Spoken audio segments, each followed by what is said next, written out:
Now starting with the Playfair cipher.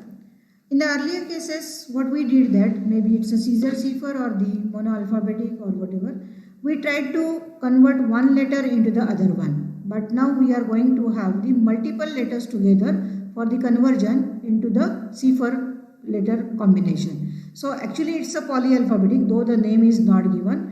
Okay, but by the technology we can consider it's a polyalphabetic. Actually this example is, or this particular technique is invented by Charles Whiston in 1854. So find out that how much we are using this one since long back. As this is one of the good idea that this particular Playfair cipher goes for some combination of a grid. I'll go for the next slide. This is the grid itself, and this is one of the idea wherever the S boxes in your DES algorithms can be formed. So this particular, though it is invented by Wheatstone, it is named by his one of the friend, that is the Baron Playfair, and that's why the name is there. It is said that you need to have some 5 by 5 matrix. So that 5 by 5 matrix is, we can say that this can be composed in the form of grid here, and you need to have one of the key. Let the monarchy is one of the key, and that key is arranged in one of the way here. Say this is given in the red color form. Why 5 by 5 grid is given? So we are working with 26 characters and we need to accommodate 26 characters here. So 5 by 5 gives you the room for accommodation of the 25 characters, and 2 characters you can accommodate in one of the slot with some reason, with some frequency or resemblance or whatever is there.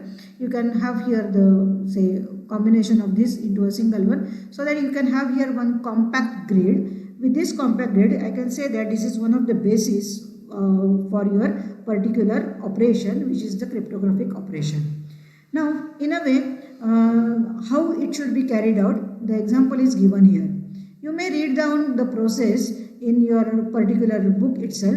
If the letters are falling in the same row, if the letters are falling in the same column, or if the letters are falling in the one row and the other column, what should be the say precaution we need to have. Or suppose there are certain words which are having the same letter repetition. In case of your balloon, you are having LL or you are having OO. So you can separate it out by insertion of one other letter here. For example, L cross L or LXL or OXO. Likewise, you can separate it out the similar words. In that way, you can have a particular operation, or you can change your plaintext. So if these are lying in the same row, what we need to go for? For example, I'll say that AR is the particular group what you want to convert into the cipher itself. So you can have your own idea that whatever is the slot you are picking up, for the after conversion it will have the next immediate slot. That is one example. You can have some other idea also. So if A is there and if the next letter is also lying in the same row, then you can use this row as in a clockwise fashion. That means after A, R comes, after R again M comes, then O comes, then N comes. Likewise, you can have this direction for the movement, or you can have the anti-direction for the movement. That after R you can have A, after A you can have N. So you can feel that this is actually one of other criteria of your key. I will recommend that this pattern of searching or in a particular row or a particular column itself, that pattern also can be a one of the key. So you can have the group of the keys together. You can change the pattern. Once you change the pattern, definitely the key, next letter, picking of the next letter will be changed. So once I have one of the idea. For A, very immediate letter R is there. So A can be replaced to R and R can be replaced to M. So AR, if the letters are there, those AR can get converted to the RM itself. You can say AR is encrypted as the RM itself. So in a way you can have the example. For example, I say that I have YG as one of the group here. If that group is to be encoded, so I say that after Y, N comes, after G, Y comes. So if Y is converted to N and G is converted to Y, then YG should get converted into NY. So that will be the idea. Suppose I have some one M is there and suppose G is there. So M and G is the couple or the letter. So for M and G, I can say that wherever the crossing is there, so M same row, G same column, one intersection you may find, and M again same column and the same row E is there. So I can say that MG can get converted into NE itself. So you can have any pattern. As I said, I have not given any write-up here for the pattern purpose because pattern itself is the key. But actually, whenever you are going for the Playfair as one of the idea, you need to follow the pattern which has given in the literature for the Playfair. Otherwise, you can create your own method for this particular one. So, we'll have one example afterwards whenever we'll go for certain tutorials. So in that way I can say again, there is two letters are coming together. So I'll go for the biletter or the couple letter frequency. So you can say that instead of having the frequency table with 26 letters on the x-axis, you should have 776 entries on the x-axis. That means you are just changing the frequency table. Still the thread of the frequency table matching is there. There is no complete, say you are not covering out of the concerns of the security, but the added security is provided with this Playfair cipher than your mono alphabetic cipher techniques. As I said, there are certain examples which are taken from the First World War, World War I is there, and some of these military applications are used for having some encoding of those messages. Now the next idea goes with the polyalphabetic. Mind well, I have said that Playfair cipher is polyalphabetic by the technology itself. But there are certain names in the literature for the polyalphabetic. So this is another example for the polyalphabetic substitution where more than one elements, more than one letters are taken together to go for finding out the substitution. So we need to find out substitution rules are there. So in that way, the monoalphabetic security what you are observing, obviously the higher security you can observe with the polyalphabetic ciphers itself. There is another example of the Wigner cipher or the Kasiski method for the polyalphabetic, where you can say that there are number of keys with the same pattern you can obtain. So instead of just having the theoretical background, I would like to go for one chart here. Say I have a chart here for the plain text. Let the plain text obvious letters are arranged from A to Z, and the key if is given, then the key letters are given A to Z. Now according to the choice of your key, the plain text can be changed. For example, if my key is there which is A, B, C, maybe the clear view you need to go for. If this is just letter C, then the plain text A is converted to C itself, but B is converted to B, and C is converted to some letter which is E itself. So according to that you are having the change. But instead, if I have a B is the plain text and instead of C, if I have a D as the key letter, then the plain text B is converted to E rather than D. That means you are having multiple choices here for having the same plain text but different keys together. So same thing is described here, that you are having the key and the length of your key is there of D size. Then the ith letter in the particular table you may use. If this is the ith letter or the jth letter or the kth letter, according to that the same plain text will have the different cipher in a picture. That means you are having certain flexibility, and that flexibility is dependent on the key space. Now your key space is dependent on the size of this particular keys or what is the number of rows what you are providing here. So in that with this particular example, I would like to say that if D is the particular keys letter and W is there, in a particular or the earlier table you can find out if D is the key and W is the letter, then wherever some intersection you can find out as the Z there. So according to deceptive is the key. Many of the times it happens that the size of your key is very less than the size of your particular plain text. We are discovered, save yourself is the plain text, and this plain text is to be converted into the cipher itself. So if deceptive is the key which is having the size only that much, then to find out the solution, the key is appended, or rather you can have the cascading of the same key again and again up to the size of your plaintext itself. So you can say that if D is there, W is there, what is the cipher you will find out. For the next D, obviously the next plaintext is there, it is not the same one. So D and O will go for some different choice. Similarly, for the third occurrence of your deceptive and the D is the character in your key, the occurrence of your plaintext is somewhat different. So you can find out the result is different. So altogether, if the key is D and D and D, as the plaintext is changing from W to O to E, obviously the cipher is changing, and that means there is a little harm to get exposed to the key itself. But still the literature says that if you are having some repeated message, for example if A is there or whatever is there, some attack is possible, and that's why it is recommended that you need to have the key size is somewhat equal to the size of your plaintext. But how we can achieve this? We can achieve this with one of the method, and that method is called as the auto key cipher. So what is auto key cipher? So continuing with the earlier, deceptive is the key. Now up to this you are having a key. Now what should be there with the key? We are familiar with the plaintext. So one of the solution is that you can append this particular plaintext as if it is the part of your key. So you can change it out here. You will require the less bandwidth, and whatever is the size of your further plaintext, you can match your key as if it is the part of your particular plaintext, and accordingly you can go for the ciphering. So key, this part of your plaintext is automatically appended to your key, and that's why possibly the name is auto key cipher is there.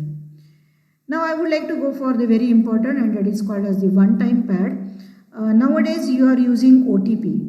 Actually you are having the long form for your OTP as the one-time password. So one-time password is actually the OTP. I would like to say that it's a one-time pad. The idea is that any plaintext can get converted to the any ciphertext with the size of the key is exactly equal to the size of the plaintext. Mind well, this one-time pad is recommending, or this has proved that it is providing the highest security. The highest security is there, and that's why many of the times it is used in the military operations, and you are using wherever the bandwidth channels are having some limitations for the size itself. That is, with low bandwidth channels, if you are using the keys, that means the size of the key is demanded very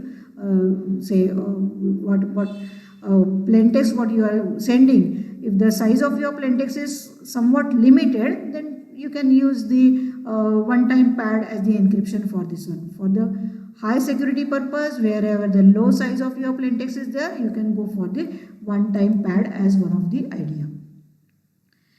Now I would like to continue this session as we talked about some of the letters A, B, C, D. So if the plaintext is converted into the bit patterns, then definitely the every bit of your plaintext must be combined with the every possible bit of your key itself, so that you can find out the bit pattern of your cipher itself.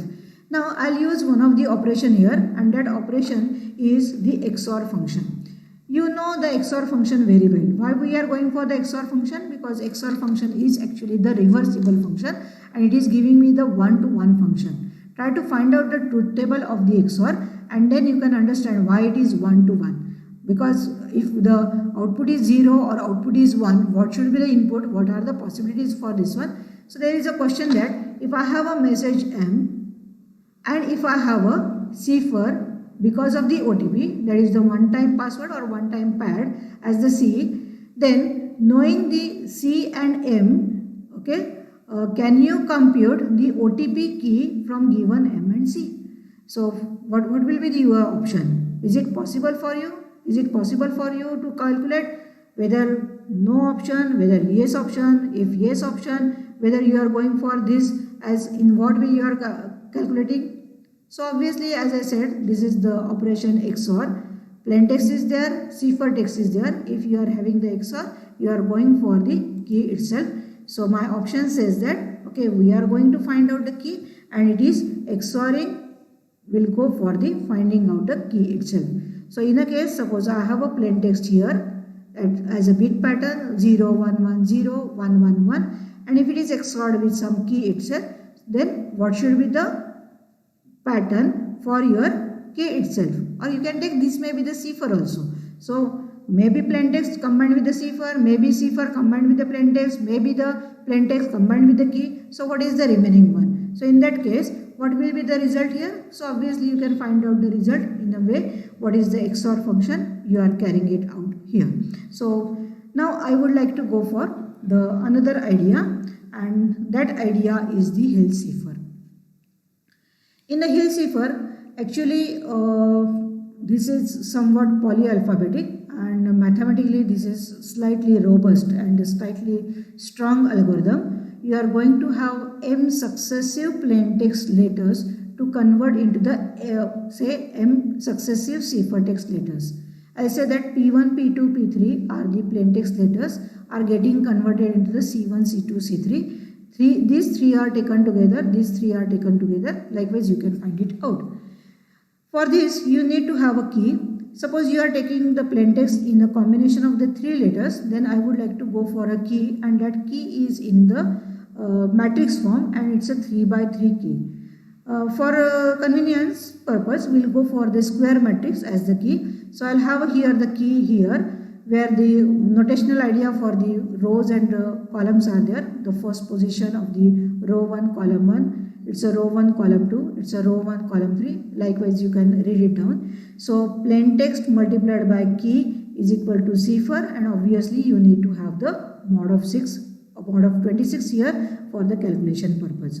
So C1 can be found here, which is you can take the matrix multiplication, and that matrix multiplication is given out here in the equational form. So you can say that you are going to find out here three linear equations to find out three individual characters C1 and C2 and C3. So you are having some linear equations, or this is one of the kind of your linear cryptography, slightly somewhat comfortable. If you are moving further, it will go for some non-linear cryptography also. So in that case, you can say that say for the calculation of the C1, you are involving P1, P2 and P3 as well. A single letter P1 is not responsible for the calculation of the C1. Altogether, all these three letters are responsible to calculate a single letter. Actually, this characteristic is known as the diffusion. Diffusion is one of the technical characteristics what we can learn further. Now, I say that suppose I have some plain text, pay more money, and we need to go for the encryption for this one, for which the key is given to you and the key is in this form. So what we need to go for? This is the 3 by 3 matrix. So we need to find out three letters together. So first choice for us is the PAY.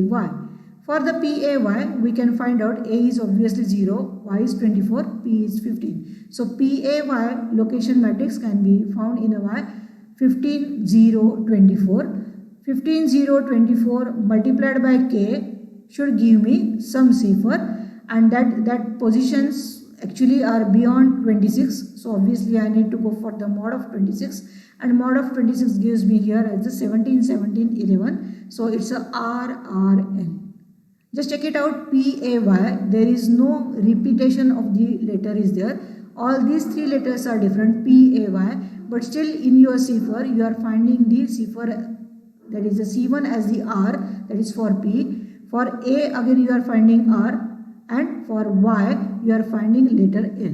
That means there is no one-to-one relation. Actually there is one-to-one relation, but in a way you can find out here in a direct relation there is no one-to-one. There is actually the frequency table concept is the benefit, or rather you can say that not exactly the benefit, we can say in another way, because if we are the opponents, the disadvantage of the say frequency table, if it is there for the guessing of the plain text, now this particular frequency table analysis is not so used in your particular cipher here.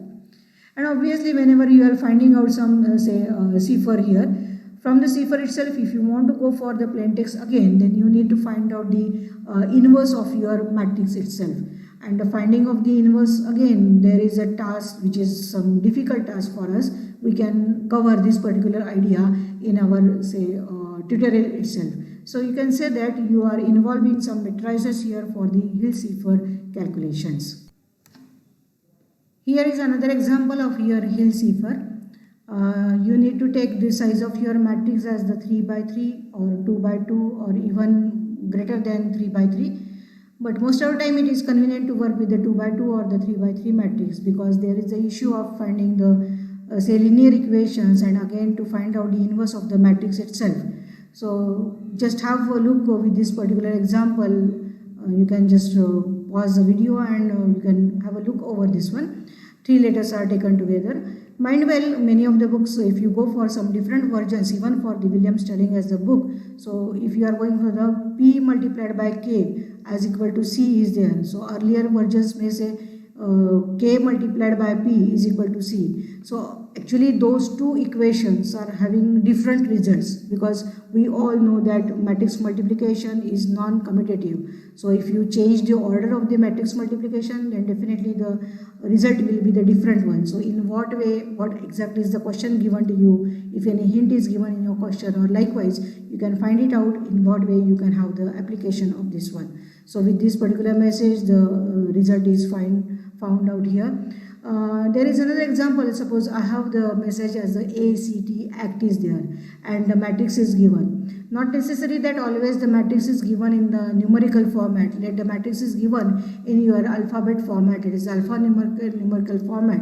Suppose GYB is there. So you need to first of all convert into the say matrix form here. So G is converted to C, then Y is converted to 24 and B is converted to 1. So likewise the matrix, the key may be given in your particular, say in a sequence itself, and you need to arrange here the key with your matrix and the number forms, and then you are having the positions for the act.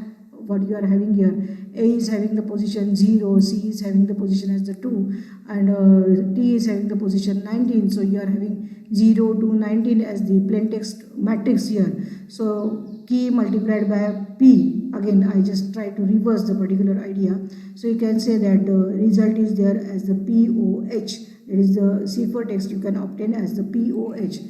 So in a reverse way, if you go for the inverse of the matrix and if you try to find out, of course it is again the 1 to 1 and the reversible. So the plain text found is the ACT, which is the earlier one, and in that way it can work. You can have here the application of the congruence function also, because you are using with the mod of 26 as the particular operation over this calculation. Now instead of this say act, I'll go for some change of the letters as the CAT. That is the second example. Instead of the ACT, I'll go for the CAT, and if I go for having the finding the result here, then you can find out the result is the FIN. In the earlier case it was POH. Now you are having the FIN, which is totally different. You are not able to go for the guessing of the particular cipher or from the ciphertext attack. If you are trying to find out the plain text, it is completely obscured. You are not able to go for, and that's why we are using the diffusion algorithm, which is actually the famous by the Shannon's diffusion, and this changes the characteristic only because the neighbor of a particular letter is somewhat different. Even though the same 3 letters are there, the position is different. The neighbor of A is T instead of the C, which was the earlier case. That's why in your linear equations the values go on changing, and accordingly you can have here the different result here. So you can say that there are total 26 raised to n square, when n square is the 3 by 3. I'll take here as the 3 by 3 as the 9 as the total matrices are there if you go for the n by n matrix. And if you are going for the particular say computations for this one, so you can find out log of this particular value to the base of 2 is an upper bound of the key size what you are using for the n by n matrices. So in what way we can have the analysis of this in some of the algorithm. Now to find out the invertible matrices, we can have any of the method to find it out, because if any of the method is found, there is no change in the inverse matrix. There is some simplified idea which is given in the Chinese remainder theorem. You can have some different say reading of this CRT with Wikipedia or with some your resources what you can refer for this one. But I would like to go for one comment that Hill cipher is that it completely hides single letter frequencies.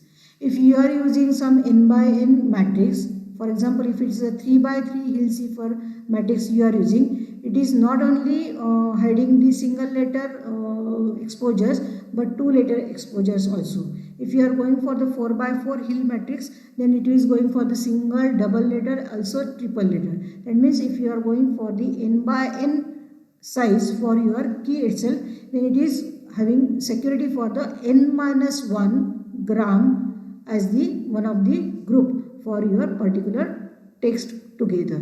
So that is very important. So the choice of the key, choice of the size of your particular matrix is totally dependent on what is the picking elements in a particular bunch or a group for you. So in that way you can have your selection for the key itself.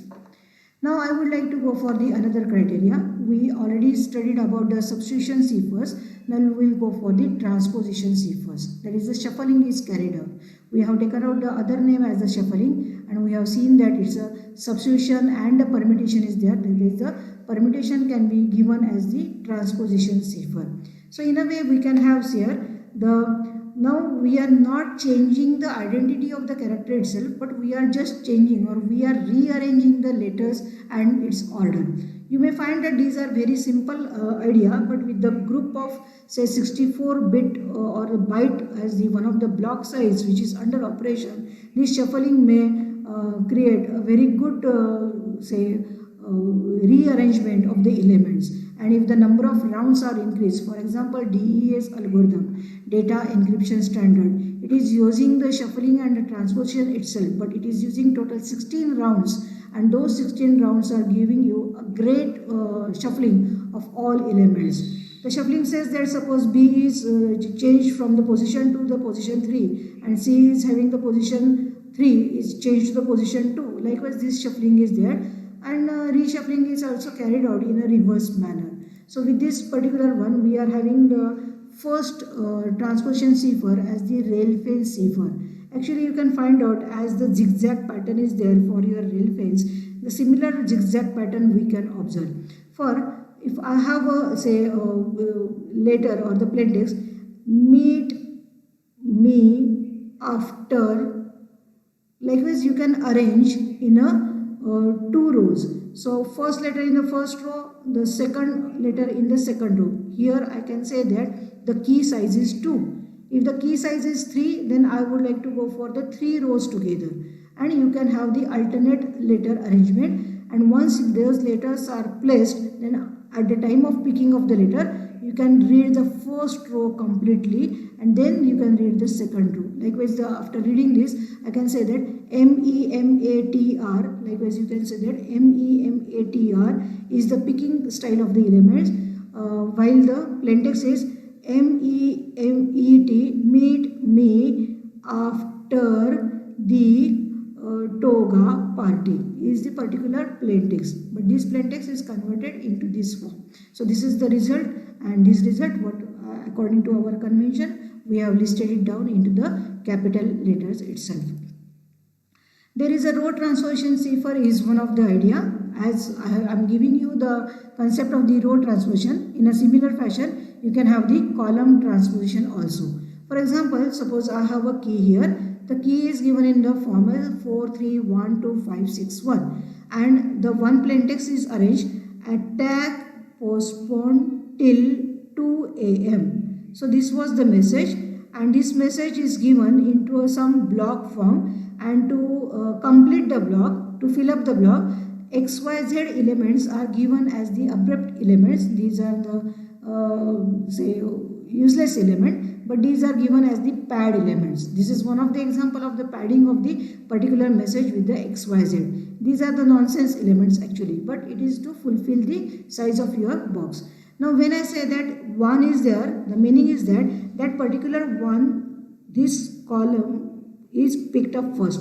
So TTNA, you can find out TTNA is there. Then second one is the APTM, so followed by APTM. Likewise, what is the arrangement is there, you are picking up can be carried out with this particular number itself. So accordingly you can arrange this and you can go for the finding of the cipher. Just have a look and find it out in what way the arrangement is there. Now instead of having single substitution, you can have the substitution combined with the permutation, or the two substitutions together, or you can have the two permutations together. So likewise, two substitutions make more complex, two transformations make cipher more complex, or the combination of the substitution followed by transformation or in a reverse way makes it further complex. So you can say that this is the product cipher, and this product cipher is the essential element when we go for the modern cipher technique. Actually, as I said, I have taken the example of the DES algorithm. So you are having the composition of substitution and a permutation together. Actually, you can have your own choice to design your own product cipher as per your need. We can have certain exercise over this also. There is another idea of the rotor machine. So rotor machine, this is one of the example of the rotor machine. So elements A to Z are arranged in some cylindrical order. Again, the second cylinder is there. Then the third cylinder is there. How many cylinders, how many you wish, you can arrange there. Actually, this is one of the well-known equipment which is used in the Second World War here. German Enigma is one of the example for this one. I can have here the example or the figure for the idea. So this is the block box where the arrangements are there. A is getting converted to some element. So A may be replaced by say R is there, or B is replaced by somewhere. So some internal arrangement is there, some internal hard wiring is there, and according to this, the plain text from the first input is getting changed at the other end of your cylinder. This is having the three elements, three cylinders in a row together. So if I have a 26 input as for the first cylinder, if three cylinders are used in a pipeline, then what is the shuffling? I can say 26 raised to 3. If I use, instead of 3 cylinders, only 2 cylinders, I can say that the shuffling is only 26 raised to 2 or 26 raised to 4 if 4 cylinders are there. So how many cylinders are there? In a way you can have here the say key space with you, or whatever the change, how you are changing your plain text to the cipher text, you can understand. So these are the pictures taken from the net itself for your references, how the rotor machines are looking like. You can have the keypads and those keys are getting converted into the cipher itself, and this tick or tick-tock machine is getting converted into some cipher itself. In a way you can have the analysis for some of the idea. As I said, some keypads are there. So in a way such examples are there. You can find out there are very huge machines which are actually used as if these are the machines for the encryption of the messages in the world wars there, and this is the say basis for understanding the further situations in your cryptographic algorithms. Thank you.